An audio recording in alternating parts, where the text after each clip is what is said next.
The right-hand side of your screen is Senator John Barrasso, Republican from Wyoming, which is an energy state. Mr. Senator, what do you make of the president's statement that these oil companies have 9,000, whatever it is, sites that they're not drilling? What do you make of that? Well, the Democrats are going to get wiped out in November because they have wiped out the savings as well as the paychecks of the American people. Gasoline will soon be $5 a gallon, and there is no end in sight. So, yeah, we just watched the president on Jimmy Kimmel. People at home in Wyoming say, is the president completely out of touch like he was with infant formula? Or does he want high gas prices? And let me give you the evidence of why the Democrats, the liberals, have wanted high gas prices, what they've done. For 17 months, Joe Biden has attacked pipelines, has not allowed permits to drill, and just last week, Stuart, in Wyoming, he froze, his administration froze another 2,000 of those drilling permits.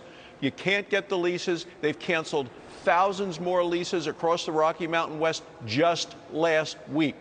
So I've said for a long time that Democrats have won high gas prices because their liberal policies are to try to force people into electric cars. Did they give any reason why they shut down those 2,000 leases in Wyoming?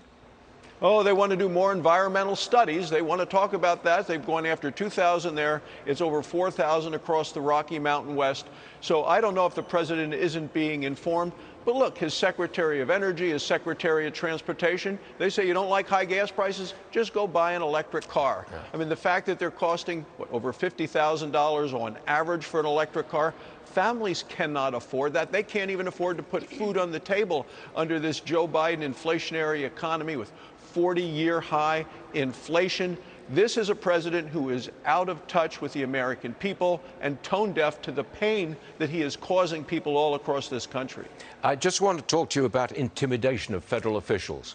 A man was arrested near Justice Kavanaugh's house. He was carrying a gun. He wanted to kill Kavanaugh. Overnight, protesters gathered around his house. Mr. Senator, in my opinion, that is intimidation. I think it's illegal, and I think it should be stopped. What say you? Well, I agree. That man yesterday was charged with attempted murder. And I believe that Chuck Schumer, leader of the Democrats in the Senate, has added to this atmosphere by standing on the steps of the Supreme Court and shouting out by name. He said, I'm telling you, Kavanaugh, you will pay the price. You won't know what hit you. And now you have a man attempting murder there. Nancy Pelosi. What happens with her? There's a bill on the floor of the House of Representatives. She won't bring it up for a vote to provide the protection that all 9 members of the Supreme Court should have at times like this when emotions are running so high and the Democrats are doing nothing to lower that temperature. My concern, Stuart, is it's going to get worse. Indeed. Mr. Senator, thanks very much for joining us, sir. Very important subjects today. Appreciate it. Thank you, Stuart.